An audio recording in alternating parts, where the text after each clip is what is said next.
Welcome to the Everyone's a Critic movie review podcast. I'm your co-host, Bob Zarrell. With me, as always, is professional film critic Sean Patrick.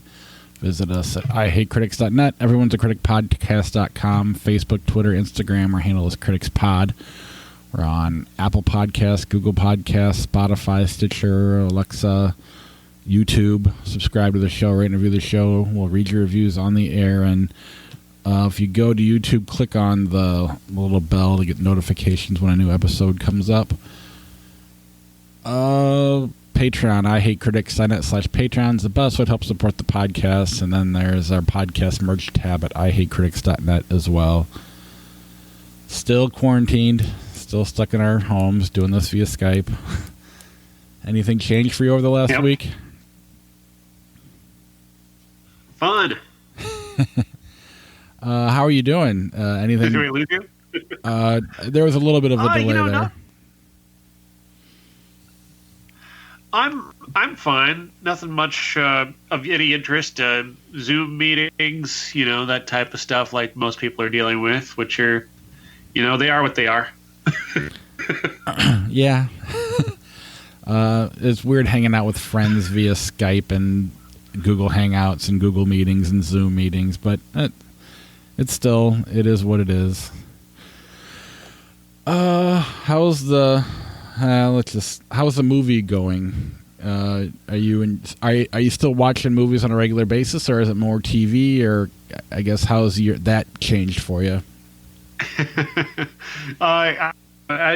If for those who don't know, I am a high risk patient due to asthma. So if this is incredibly dangerous for me. Not that it's not for a lot of people, but a little bit more in my case because I am highly susceptible due to my conditions. And so I don't go anywhere other than I go to the radio station and I come home. I have friends who deliver my groceries for me, which is, awesome. It's great to have people who are that incredibly kind. So yeah, I've got a lot of time. That's why in one day I binged the entirety of the Big Show because I had absolutely nothing else to do. I make my kids watch it, but I haven't watched that yet. They're like, "Do we have to, Dad?" I'm like, "Yes, you do." It's so bad. But it knows it is, doesn't it? I watched half an episode. It seemed like it knew it. It is every Disney Channel original comedy you've ever seen, right? But it has the Big Show, and that does improve it for me because I do like the Big Show. He's an entertaining dude, and if you do enjoy that kind of Disney sitcoms, like the ones with the talking dog or precocious kids, that's really what this is very much like. Very much in that vein. Or Nickelodeon shows too, I guess would be a fair comparison as well. I just can't believe I watched the entire thing in a day. I just love how, in order to promote it on WWE, he becomes a bad guy and fights somebody. That's how they're promoting it. But now he's a good guy again because of the show. But he was a bad guy on WWE. For all of you who don't get that reference, he goes back and forth between a good guy and a bad guy almost daily. Yeah. Spoiler alert on this show, if I may. The whole thing builds up to an ending in which he's supposed to go back to the WWE. He started training again to return to wrestling. And then the whole show, obviously they promoted it on WWE with him actually getting a championship match. The whole thing on the show is he builds up to not going back, which is like... That's fun. It's freaking bizarre, but yeah. I don't think you can spoil a show like this, so I'm not going to really worry about it too much. No, that's cool. And we could review WrestleMania because that was a bit of a movie in and of itself, or part of it was. But we won't. We'll spare you unless we really run quick on this episode. Yeah. But let's go ahead and start with It Started as a Joke.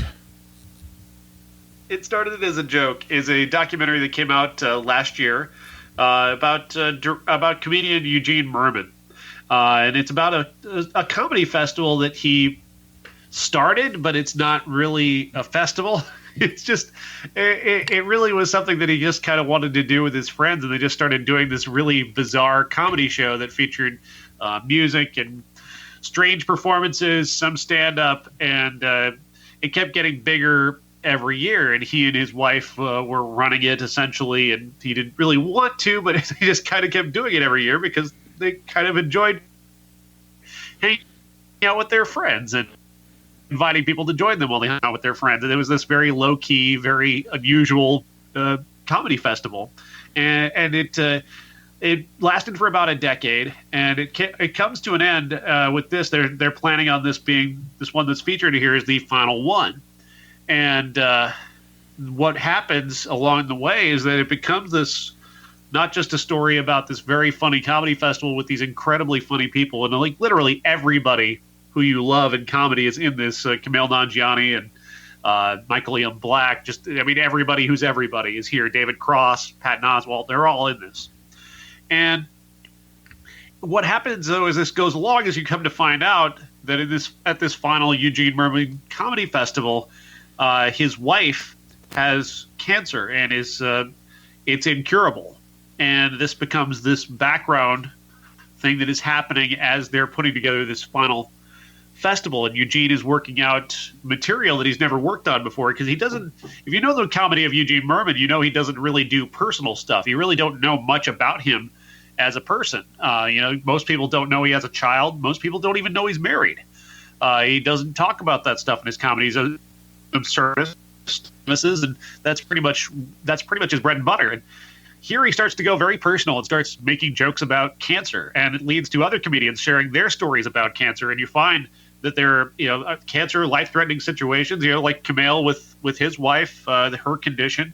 Everybody starts talking about these very, deep stories they're very meaningful for them. Bobcat Goldthwait tells a story about Robin Williams, his best friend, and his last days. And it's emotional but funny at the same time.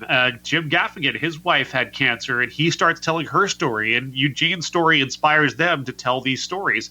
And it's funny, but it's also becomes rather moving and emotional, and that's what's the real power of this documentary is in this transition from it being just this kind of absurdist joke. But basically, it sounds fascinating. I love all the comics you mentioned. It sounds like you got a lot of the alt comics, but then you mentioned Jim Gaffigan. Is it so just everybody who's everybody is in this? Where can people find it? Amazon, iTunes? Yeah, it's everywhere. It's all over. Very easy to find, very easy to rent, and not too expensive either. So because it's been out for a little while, and it's not a very long movie either. It's only about an hour and a half, but it is incredibly funny and moving at the same time. I will have to check that one out. That sounds right up my alley. Awesome. Well, thanks for watching that and sharing. Yeah. Let's move on then to Guns Akimbo. Yes, Guns Akimbo. I forgot to actually look up the director's name. He is not a popular guy. I don't know if you know this about. This is the one thing I knew about this movie going in, is that a lot of people really don't like this director because he's bad at social media. He's apparently Jason Lehowden is his name, and he was kind of going after people on Twitter who didn't like this movie. So I guess I should prepare myself a little bit. This is a story starring Daniel Radcliffe as Miles. Miles is a guy who prides himself on his ability to taunt trolls online to no real end. He just, he likes to reply to people and start, flame wars on sites, and, he figures nothing will come of it. Until one night, somebody busts into his house and they kidnap him, and there's this game that's put on by this group called Schism, and they essentially run this game where they have people literally killing each other, hunting each other down and killing each other. The winner is the one who survives. The loser is the one who dies. And Miles gets on their site one night and starts bantering back and forth. Schism, led by Richter, played by Ned Dennehy, break into his apartment, take him hostage. They bolt guns to his hands and make him a contestant on the show. And he's got to figure out a way to stay alive while he's being hunted by Knicks, played by an almost entirely unrecognizable Samara Weaving, of course, from Ready or Not, one of our best young actresses, who's kind of wasted here in a role that's way too reminiscent of Harley Quinn. It's like Harley Quinn meets Dee from It's Always Sunny in Philadelphia. Yes, that is a perfect description of this. It's beneath her talent for my taste, because I've seen her do so much better. Obviously, in Ready or Not, I was hoping for better from her here, and really, it's kind of just a one-note joke of her being this badass killer, and there's no depth there whatsoever. Not that there's any depth in the entirety of Guns Akimbo. This is basically shoot 'em up, but even less content, I would say, than that, and less entertaining. I like Daniel Radcliffe, but he's the far less interesting character of the two. She, as much as this character is beneath her, she's at least more engaging and entertaining than he is. He's really bland. I didn't really care whether Miles lived or died, and I wasn't really feeling any kind of suspense about whether he lived or died. I was on his side because the Schism guys are clearly the bad guys here. This is about I guess this is like the extreme of internet life, kind of a parody of the people who are like keyboard warriors, and the director's definitely calling out those people who would be like Miles, who are trolls on the internet. But he doesn't really. It's not a really hard hitting satire. It's not. I'm not sure what the actual subject of the satire is. Is it violence or is it social media? I don't know. I didn't care for the most part because I don't think this movie is very well executed. Yeah, when you mentioned that, he's been fighting people who don't like this movie online via his keyboard. Daniel Radcliffe isn't really the bad guy. Yeah, he does some stupid stuff online, but I mean, I don't know, it sounds like he's just as bad as Daniel Radcliffe is if he's fighting against the trolls and not just letting them. I don't know. Am I wrong in thinking that? It's almost hypocritical if that's his point. But yeah, it kind of is. I mean, I'm of two minds. You're 100% right. There's no substance. It's just kind of a shoot 'em up action movie. That said, I mean, I'll take it over, any of the standard action movies, between whether it's the really, really bad ones like the Gerard Butler ones or even the Fast and the Furious Mission Impossible movies. I'd rather have this than those. But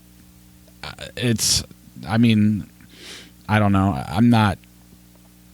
I'll probably forget about this. It was at best marginally enjoyable, but there's no substance to it. A lot of it is because I like the actors and I'm bringing stuff from past roles to this movie. But the logic there's really none there. The cops. I mean, the whole lawfulness of it makes no sense at all. How is her record's going to be clean, yet she's this famous person online killing people? Then the cops. I mean, it doesn't make any sense whatsoever. But like most action movies, you get out the logic out the window. But I mean, all the characters are pretty. You've seen versions of them before in better movies. It's not that Harley Quinn or even Dee is a bad character, but this is just kind of them molding those two together, and it's almost lazy. Come up with something more original. Exactly. She's some masturbatory director's fantasy. Right, which is just. I mean, it's the reason why I don't like Boondock Saints. It's like he melds all these great movies into one, and it's way worse than all of them. And that character, a lot of these characters are like that too. I kept bringing in that Swiss Army Man into Daniel Radcliffe, and so it was making it somewhat enjoyable for me because I don't know, he didn't really change emotions from that. It was kind of the same. It would be a much better movie if he were like Weekend at Bernie's with Guns Akimbo. I know. That would be such a better movie. But this Swiss Army Man combined with this premise would be fun. Right. So I mean, I'm bringing things to the movie, but I don't love it. It was enjoyable enough, or watchable enough, I suppose is a better word. Enjoyable is not really the right word. man, I got through it with no problem. But it at the same time, when I say I'd prefer to some of those action movies, this is also somewhat different than those action movies. So when I really want something more out of those movies, and I'm more disappointed by this because I know what I'm getting from, the Gerard Butler movies, or even, the good ones like Fast and the Furious, Mission Impossible. You know what you're going to get there. Here, this is them trying to be independent and edgy and cool, and it really does fall way short if you look at it from that aspect. And so it's easier for me to be harder on this movie than those because it's not original at all, and it really shits the bed when it comes to that. It made me wish that we'd chosen Shoot 'Em Up as a classic this week, because I would love to compare that movie to this one, because I think Shoot 'Em Up does what this movie does far better in terms of just being weird and violent and over the top. No, I agree completely. It's like this wants to be a lot of movies, and it's not any of them. And yeah, overly, just kind of disappointing. Kind of reminds me of how excited at least I was for that Andy Garfield movie, and it kind of was a letdown as well from last year. I can't remember the name of it. Under the Silver Lake? Yeah. Just something original-ish that really wasn't that good. But again, it was watchable enough, but it's going to be forgotten, and I don't think it's going to pick up any following. But I could be wrong, especially if it's directors out there shitting on people who don't like it. I will not put that in the title of the show just so he leaves us alone.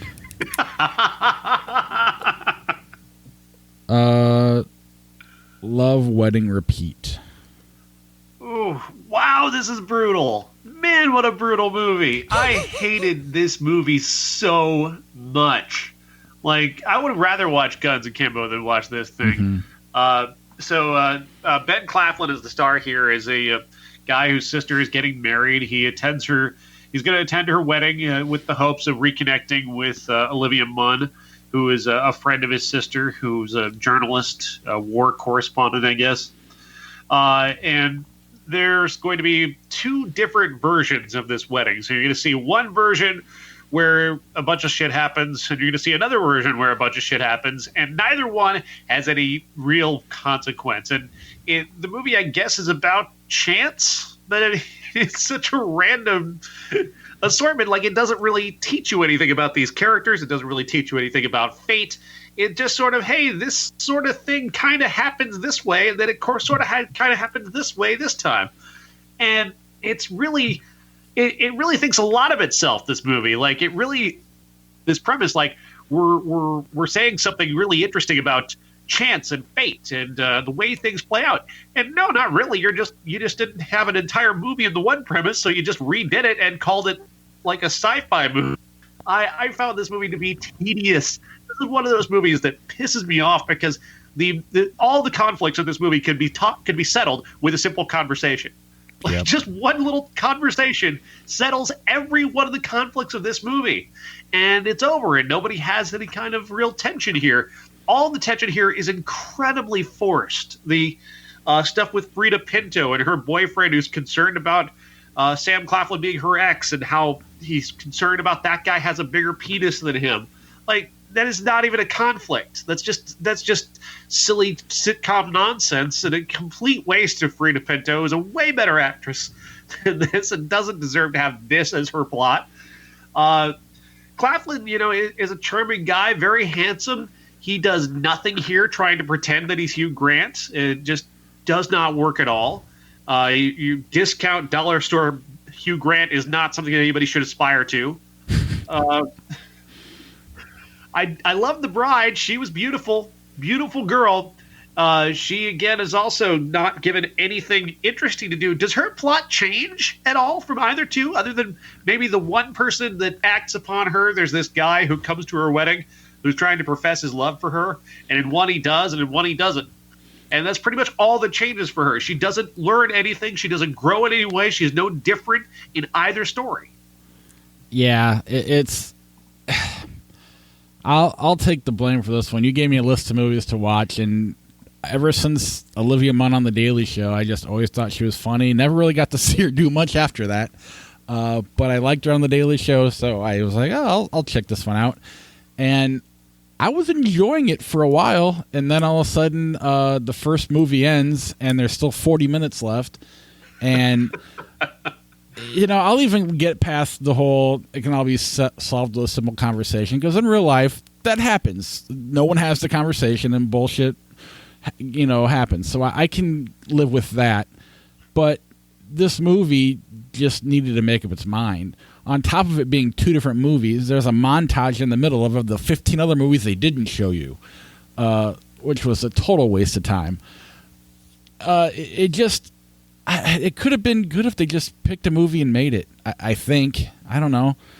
But they didn't, and because of that, you just get a really long movie, very full of itself, and it's kind of a bummer. It's far more tedious than you did. I was out of this movie I was out of this movie very early. I dropped out of this thing, and I was just irritated from moment one. I watched the whole thing, but I was just roundly irritated throughout by every one of these characters. Olivia Munn's not even really a character. She doesn't really get anything to do in this movie.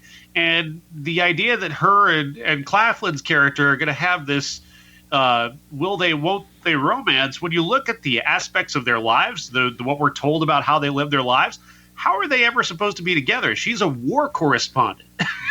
What is she supposed to find time for this guy to have a traditional relationship? That's not even addressed in this movie. But we're supposed to buy into it that these two are born to be together or whatever, and they do nothing.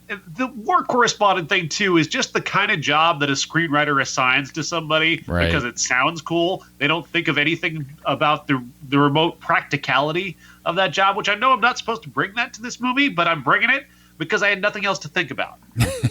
And I will say, I mentioned earlier that when the first movie ended, as when it took me out of it, really what I got taken out of it was when they started introducing this sleeping drug.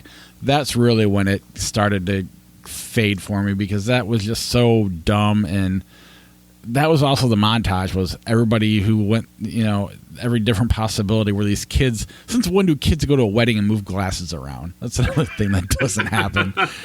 They're moving the names of where people sit, so they changed the way that who is sitting next to who. Which, that part right there is where I'll agree with you.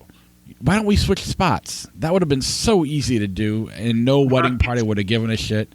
And so, if that's the conversation you meant, you are correct. That could have solved a lot of things. I wanted to sit next to her. Would you mind? Yes, please. Would you sit over here? Thank you. I appreciate it. Right. Or done. Could I sit by my fiance? Could I, right. Not that hard. Or would you like to? Just so many things. That's really when it took me out of the movie, was when that happened, and that was the major conflict was really the kids moving the name tags, and that from there it just went straight downhill for me.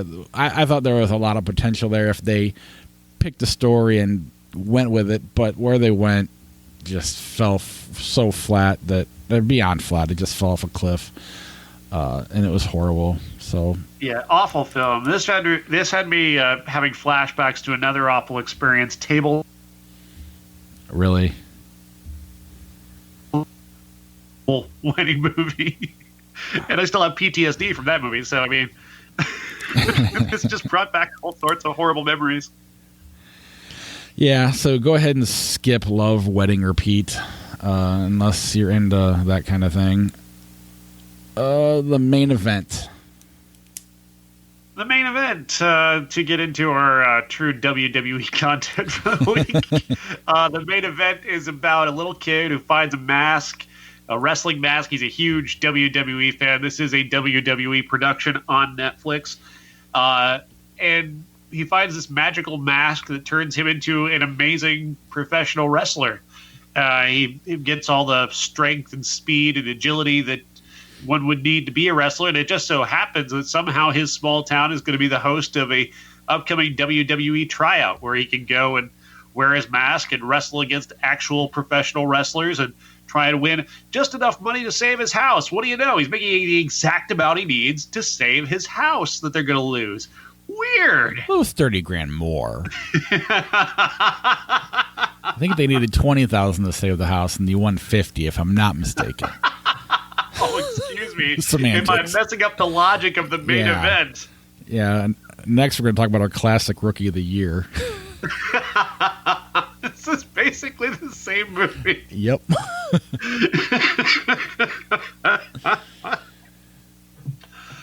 Oh, man.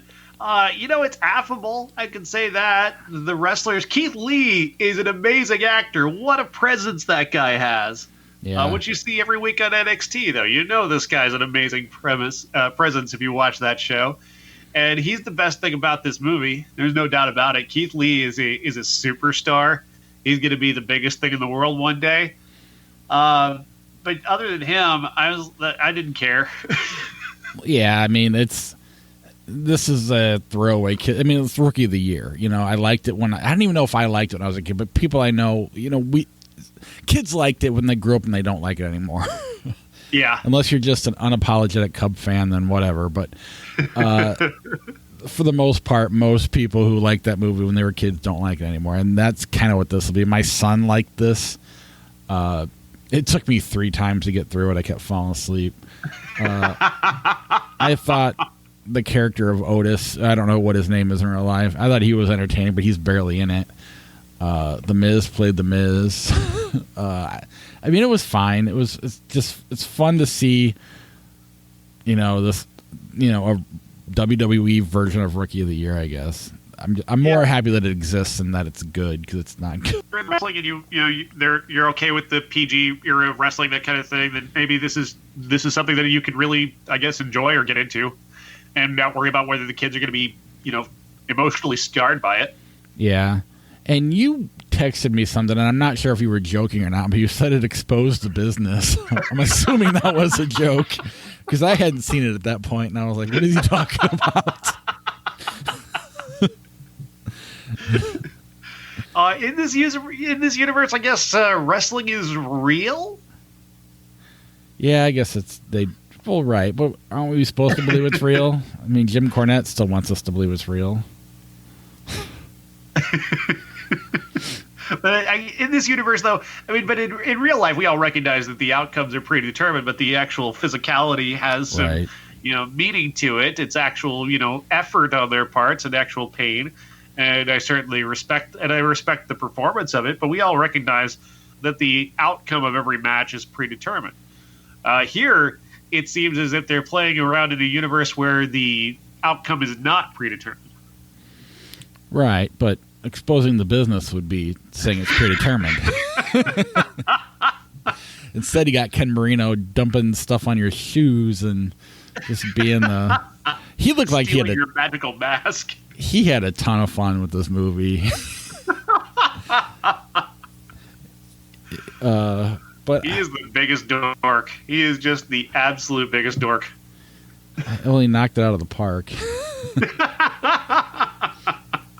He got to be the Daniel Stern character. I can't believe that for the bad guy wrestler, they picked a guy that nobody recognizes. Like, you have all these recognizable faces around you, and you pick this one guy who's like, is he an actor? Is he a wrestler? Who the hell is this guy? Better off doing Tiny Lister. Right? At least we're not going to try to make him wrestle in real life. Yeah. Not that anybody can wrestle right now.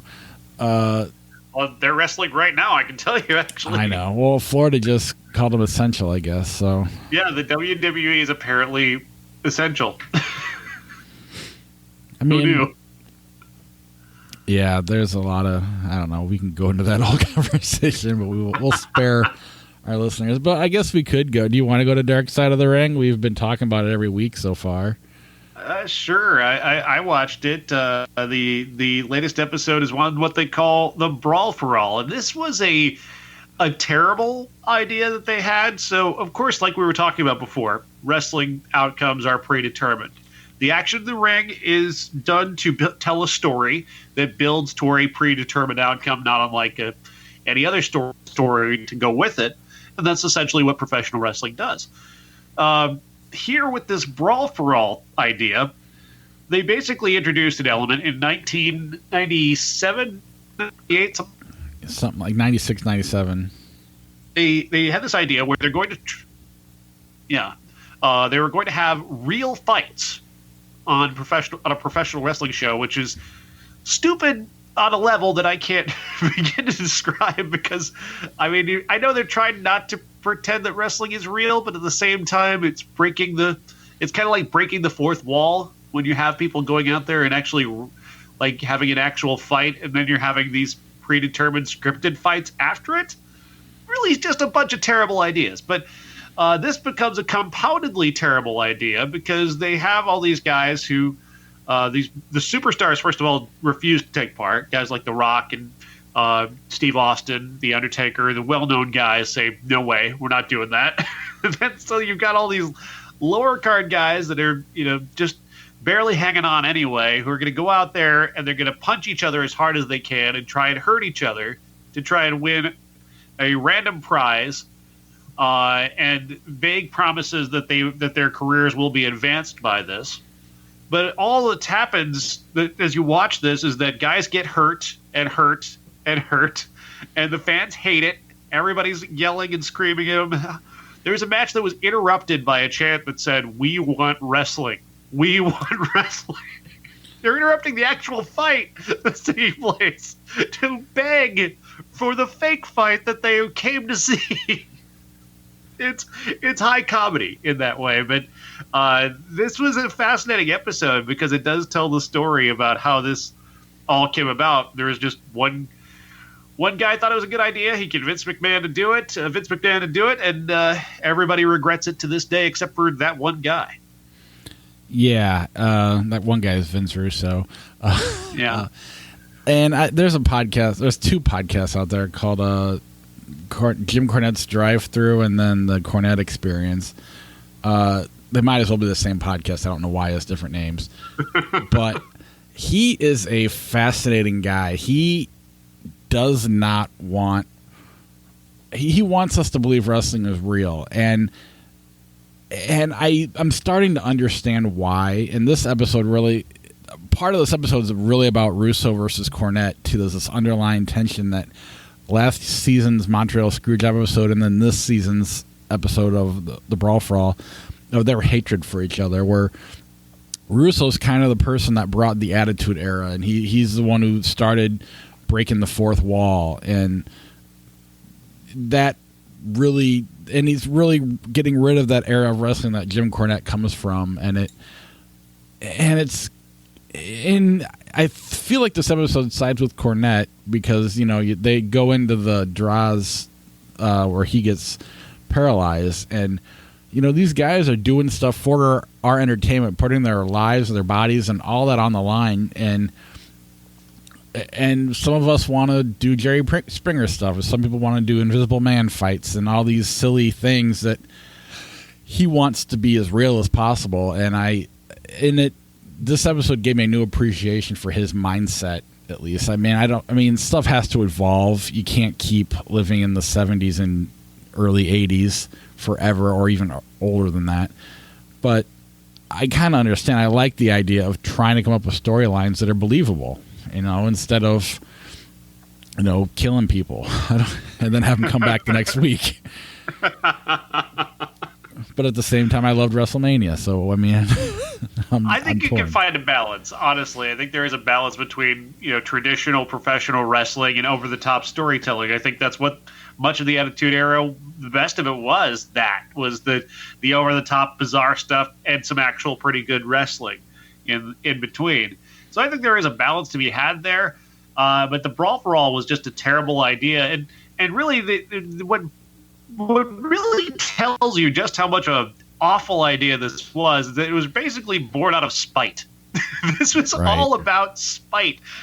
This guy Russo hated this guy John Bradshaw Layfield. This guy is now multi-millionaire stock investor now, really real life stuff. He's actually see him on Fox News now, and he was a professional wrestler at the time. Named Justin Bradshaw, and he was in the back in the locker room talking himself up about how if these fights were real, I would kick everybody's ass. He was going on about it, and Russo just hated the guy. So out of spite, he pitched this idea because he wanted to see somebody punch out Bradshaw, and it really was his main motivation behind creating this. Nothing to do with telling stories. Nothing to do with protecting the boys or protecting the show. He just wanted to see this one guy get his ass kicked. And then he rewatches the fight on the show, and you can still see the joy he has watching him lose that final match, which is just sad. Yeah. You know? And then you follow this other guy, Bart Gunn, who actually won the thing. They wanted another guy to win it. So this guy could go off and face Steve Austin, have this amazing run, and that guy lost in like the second round of this Bart Gunn character. And you follow Bart Gunn's career after this and how they didn't know what to do with him because they didn't expect him to win. So then they decided to make him fight Butterbean. And rather than have him brawl with Butterbean, they gave him boxing training, which only made it worse for him. And then what this movie doesn't show, or this TV show doesn't show, is Bart Gunn went into MMA training, and he actually started fighting for real. And Butterbean they do show this in the show, Butterbean beat a guy, and then Bart Gunn beat the guy quicker than Butterbean did, and was hoping to get a fight with Butterbean one more time because he was chasing that. But Bart Gunn's son died out of nowhere, and he just put the whole thing on hold and said, you know what, this isn't important anymore. And he went on to regular life, and I don't think they knew that when they made this show. But that just adds a whole other layer to his story that really just kind of shows how unimportant all of this stuff is, which makes it even worse when it comes down to just some guy who, out of spite, wanted to see someone get beat up. I don't know, but I still think the show's fascinating. It is. It tells a fascinating story. The characters are very compelling. What is the point? I mean, the point is these characters in this very interesting story. It doesn't really have a moral in the end, but it doesn't really need one. It's got a lot of really interesting characters and some very dark undertones. Like everybody who fought in this thing basically failed. Nobody got, like Jim Cornette makes the point, nobody got over. Not one of these guys got over. Yeah. And then there's another side story. In 2010, they tried to do it again, and everybody had to talk Vince McMahon out of it. So they made the main event instead, which is essentially Brawl for All. Where an 11-year-old wins. Yeah. Anything else that we need to talk about this week? This has been a wrestling-heavy episode, so I think we should move on. All right. 1990, The Rift, Crazy People, The Gods Must Be Crazy Too, and Vital Signs came out. See any of those? I actually saw... I saw Why Me, which is Christopher Lambert and Christopher Lloyd in the story of a jewelry thief played by Lambert and his partner played by Lloyd, who accidentally end up stealing a Turkish ruby that happens to carry a curse. And everybody starts to try and kill them, from the CIA to the Turkish government to various different other entities who want to get their hands on this particularly cursed ruby. And the curse of it all is that people keep trying to kill him. And that's kind of an indication that the curse sort of exists. This is a caper comedy. And I don't know about you, but Christopher Lambert is not the first guy I think what a comedy. I don't know if you've seen Christopher Lambert's body of work. He's not exactly a dynamic presence. And he certainly shows that here, that he is not a particularly dynamic presence. He's got an accent. He doesn't appear to understand how to deliver a comic line with any type of, he doesn't really know how to sell that stuff. He's just sort of flat and sort of bland, and that's not what this movie needs. Not that this movie can work even with a good actor in place, but certainly a guy who doesn't understand the idiom of American comedy. Certainly maybe that's the guy you want for this. Yeah. What if Leslie Nielsen was in it? It's not quite that broad. This is the kind of movie they make for a young George Clooney. That's funny. So don't watch it. No, it's weird. I had a weird experience with this. I watched it on YouTube. It is available. Somebody uploaded it for free on YouTube. Not very good quality, but who cares? This movie isn't anything very memorable. But the person who uploaded this movie thought it would be a good idea to censor the movie themselves. So J.T. Walsh is in the movie as the police commissioner who's investigating these criminals and trying to bring them to justice, and he curses constantly throughout the movie. Like it's J.T. Walsh really using the F word a lot. And this person decided it'd be a great idea to censor that using like beep, beep. But they did so wherein that the volume of the beeps of the censored items are so loud that I pulled my headphones off my head from the pain of hearing the censor sound. I had to put my headphones back on so I could hear the dialogue, but then J.T. Walsh would start talking, beep, and I'd have to rip them off again. And if I turned it down, I could hardly hear the movie.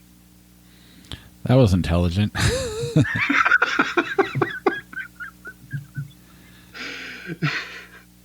Yeah, it was not an easy film to watch.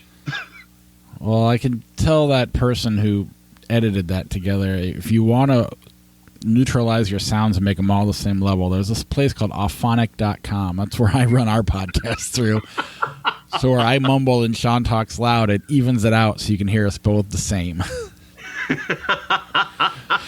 If I didn't do that, it would sound really, really bad. If you already think if you don't like the quality as it is, it could be way worse.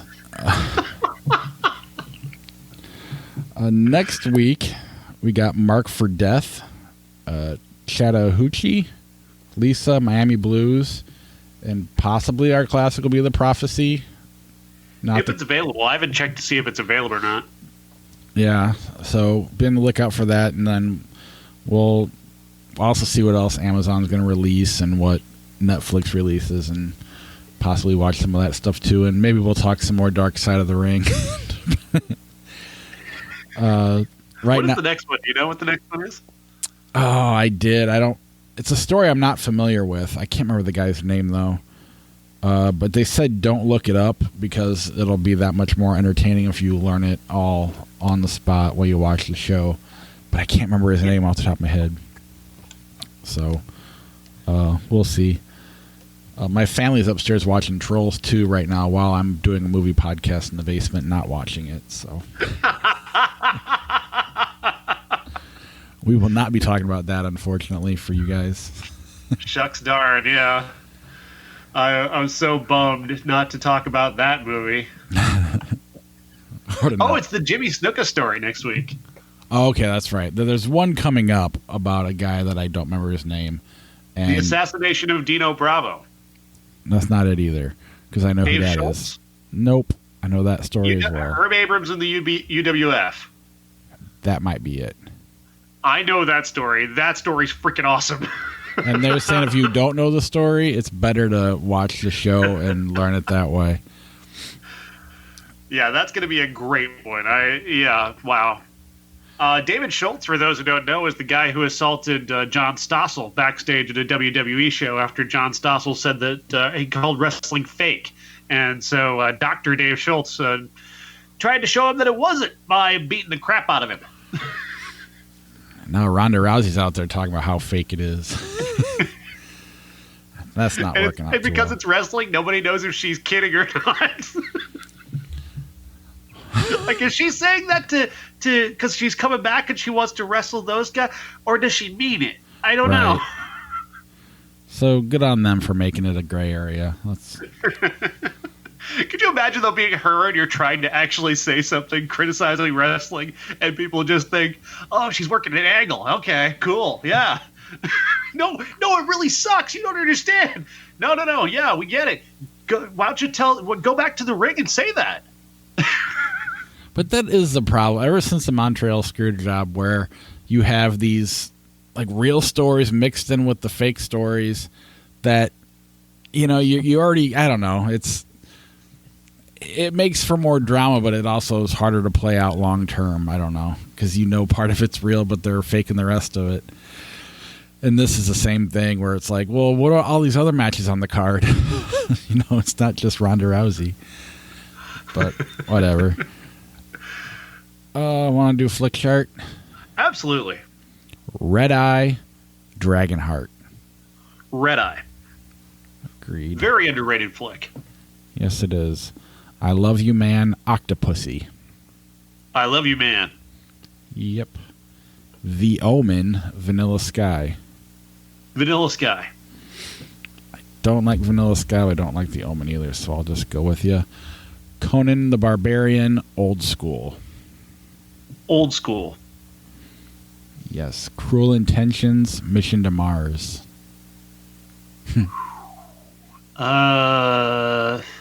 Cruel Intentions. Yeah, I'd watch that before Mission to Mars, I think.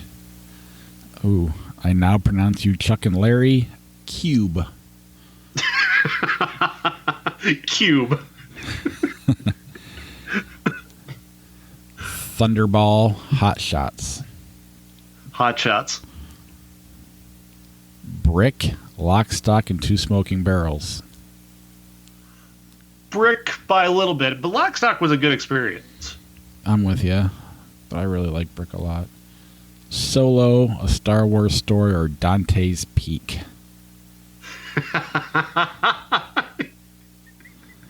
I'm going to pick Solo, but I got to say that my experience at Dante's Peak was a lot of fun because I watched that with a large group of people in my apartment, and we just ripped the crap out of it, just made fun of it. Like, there's a scene where Pierce Brosnan is driving a Jeep over lava. Like, this is just, the physics of this are just not even remotely possible, and we just could not stop laughing. I'm going to make you flip for it. Solo sucked ass, but it wins. Or did you kind of like Solo, or was it me and Josh that didn't like it? Or I feel like one of us might have liked it a little bit. I liked it a little bit, if I recall correctly. I think you're right, now that I remember. Coyote Ugly, Taken. You can tell just how passionate about it. Right. I can't even remember if I liked it or not. I don't think you loved it. You're just like, it was fine. It was fine. You say Taken and what? Coyote Ugly. Man, I know that should be easy. Like, I should just go Taken, no problem. But Coyote Ugly is a guilty pleasure for me that I would actually watch before I watch Taken. Well, and I mean, the whole I could kick Liam Neeson's ass thing came from Taken. Not necessarily on this podcast, because this is pre-podcast, but that's when I first started thinking of it 12 years ago. So I'm going Coyote Ugly. I don't care what you do. I'm going to go Coyote Ugly because I would watch that movie right now. Rocky 2, Die Hard. Die Hard. Yeah. Before Sunset, Back to the Future 3.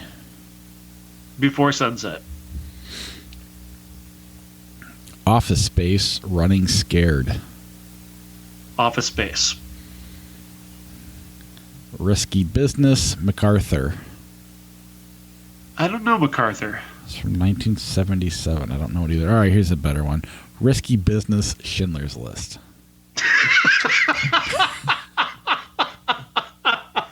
That's not fair. Risky Business has naked Rebecca De Mornay.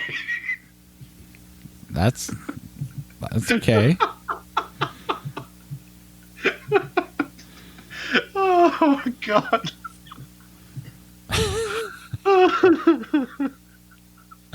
I'm not letting you end the episode on that one. You got to pick.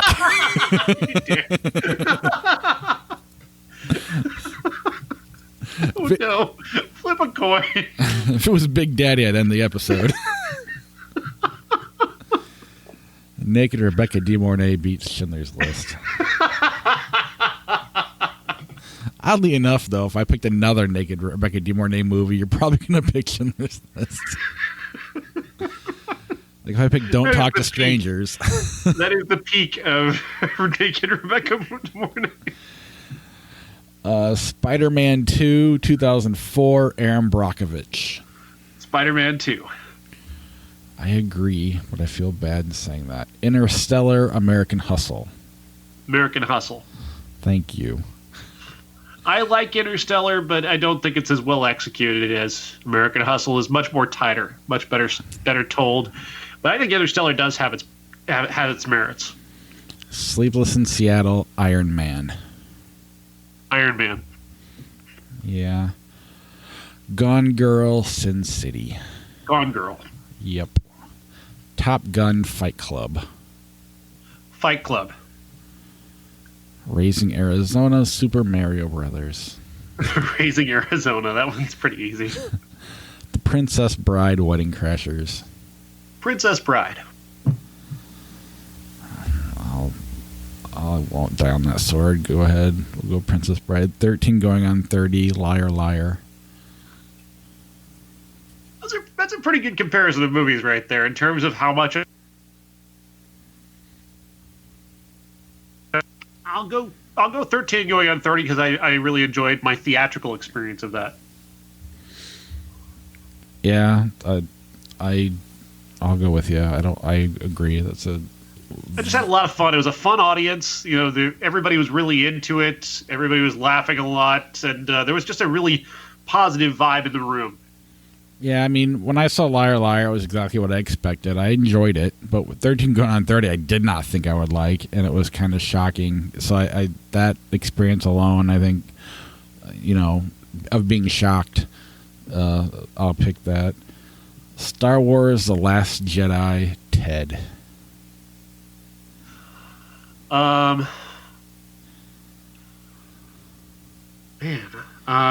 I you know what? I'm just holding on to mostly nostalgia on that, I guess. Because I really did enjoy The Last Jedi, but how much of that is really because it's great? Whereas Ted, I mean, Ted is a really, really funny movie, and it's still really funny. I'll go Last Jedi because I think it's the not anti. I don't think nostalgia is what makes it good because everybody hates that one. All right, I'm with you. If it was Force Awakens, sure. Munich or Gandhi? Munich. Love Munich. Let's see here. U.S. Marshals or The Thing? John Carpenter's The Thing. Agreed. Me, Myself, and Irene or The Sting?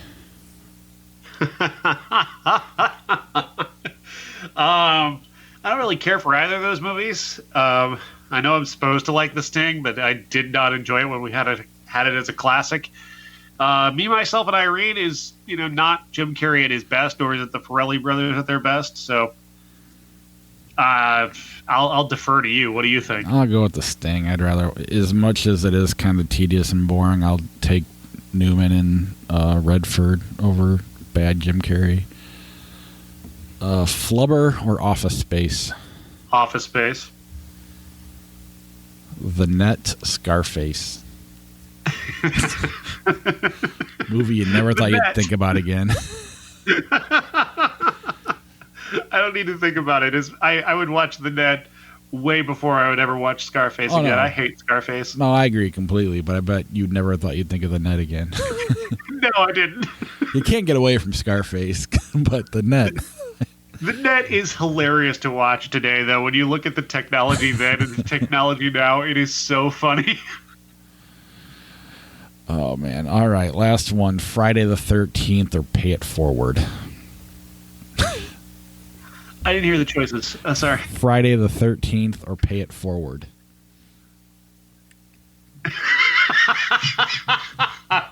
Could we combine those two movies? That would be wonderful. Can we have Jason kill everybody, or Jason's mom kill everybody and Pay It Forward? That would be a perfect movie to me.